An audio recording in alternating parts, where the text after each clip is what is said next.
오토바이 판매점을 운영하는 66살 조성호 씨는 지난 12월 가스 요금 청구서를 보고 깜짝 놀랐습니다.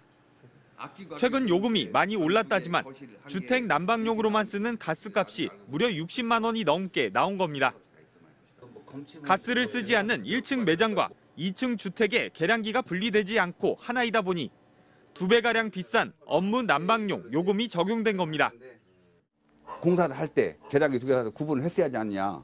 왜 지금까지 항상 검침 오고 요금 부과를 오면서 잘못됐으면 시정을 하다는가 아니면 처음에 다시 계량기 2개를 해서 정확히 했대한가. 근데 그건 내 책임이 아니잖아요. 하지만 가스회사는 이미 청구된 요금을 바로잡기는 어렵다는 입장입니다. 각 용도별로 가스를 얼마나 사용했는지 사후 확인이 어려운 데다 배관 설치 시 용도별로 구분해야 한다는 명확한 지침도 없어 책임이 없다는 겁니다. 소비자가 판단을 해주셔야 될 부분이에요. 저희가 미리 나서서 만약 이걸 분리계량 하셔야 된다는 규정이 있다고 한다면 당연히 그렇게 진행을 하겠지만. 문제가 불거지게 된 건 최근 용도별 가스 요금 격차가 점점 크게 벌어졌기 때문입니다. 업무 난방용 요금 단가는 2020년까지만 해도 메가줄당 17원 수준으로 주택용 요금과 비슷한 수준을 유지했습니다. 하지만 최근 3년간 20원 가까이 폭등하면서 지난 연말에는 주택용 요금의 1.8배까지 오른 겁니다. 억울한 가스비 납부가 없도록 구제 방안과 보완책 마련이 필요해 보입니다. MBC 뉴스 허연호입니다.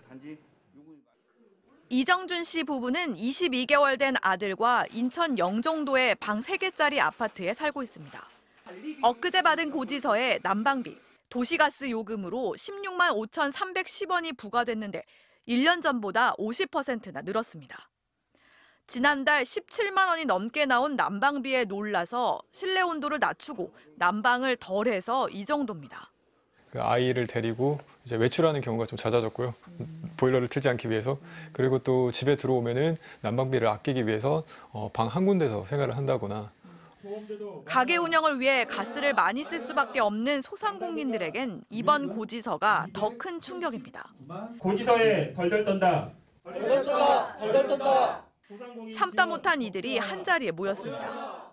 작게는 30%에서 많게는 이렇게 80%가 넘게 부과가 됐습니다. 그래서 다들 정말 울며 겨자 먹기식으로 이걸 내야 돼 말아야 돼 하고 고민을 하고 있고. 소상공인 연합회가 지난달 실시한 긴급 난방비 실태 조사 결과 난방비가 30% 이상 올랐다고 답한 응답자가 절반에 달했습니다. 전기도 부담해서 예외는 아닙니다. 전기 보일러나 전기 냉 온풍기를 사용하는 경우가 많기 때문입니다. 1월 사용분부턴 킬로와트 시당 13.1원씩 오른 요금이 반영됐습니다. 관악구에서 24시간 코인 노래방을 운영하는 김익환 씨도 한숨이 나는 전기요금 고지서를 받았습니다. 노래방 기계도 냉난방도 모두 전기로 돌리는데 1월 사용료가 95만 원이 나왔습니다. 비슷하게 전기를 쓴 12월보다 20만 원 넘게 뛰었습니다. 작년까지는 사실 임대료만 이제 걱정을 했는데 전기세를 걱정해 본 적은 없거든요. 가능한 만큼 대출을 받아서 지금까지 버텨왔는데 이제 앞으로 전기세마저 이제 올라버리면 이게 감당이 될까. 이들은 납부유예나 분할 납부 같은 임시 방편 말고 정부가 소상공인을 에너지 취약계층에 포함시켜 요금 할인 등 혜택을 주고 에너지 효율을 높이기 위한 시설 개선을 지원해달라고 요구했습니다. MBC 뉴스 공윤선입니다. 사우나 유니폼을 입은 손님들로 북적거릴 법한 찜질방이 사람 한 명 없이 고요합니다. 원조 개선 체험방과 헬스장 등 찜질방 시설 전체가 폐쇄된 겁니다. 코로나 이후 중단된 상태 그대로입니다. 사우나 가면 뭐 큰일 나는 것처럼 그렇게 얘기를 하니까 지금은 조금씩 들어오시는데 그래도 운영하는 데는 역부족이죠. 다만 고령의 단골 손님들을 위해 목욕탕만큼은 운영하고 있는데 그마저도 중단해야 하나 고민입니다. 전기와 가스 요금이 더는 감당할 수 없을 정도로 올랐기 때문입니다. 이번 달 가스 요금은 1,300만 원.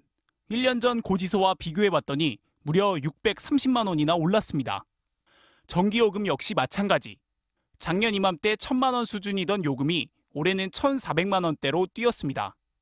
목욕비를 2차례 걸쳐 2,000원 올렸지만 그래도 역부족이라고 합니다. 특별하게 대응할 방법은 없어요. 어렵더라도 뭐 운영을 하는 데까지는 해야 되는데 더 이상은 힘들 것 같아요. 가뜩이나 줄어가고 있는 동네 목욕탕들이 공공요금 인상에 직격탄을 맞은 가운데 취약계층에게 무료로 목욕 서비스를 제공해온 한 법인도 나흘 전 운영을 중단했습니다. 트럭에 간이 샤워시설과 탈의실을 만들어 노숙인 등의 목욕을 지원해왔지만 가스비와 전기료를 감당할 수 없게 된 겁니다. 전기비도 체감상으로는 2배 가까이 오르지 않았나는. 기존에 100만 원 들었다고 하면은 170, 80만 원 정도로 좀 업이 됐다고 볼 수 있죠. 7, 80% 정도. 식당 업주들도 가스불 켜기가 무서워진 지 오래입니다. 고정비용이라 줄일 수도 없는데 음식값만 계속 올릴 수도 없어 일단 버텨내고 있습니다.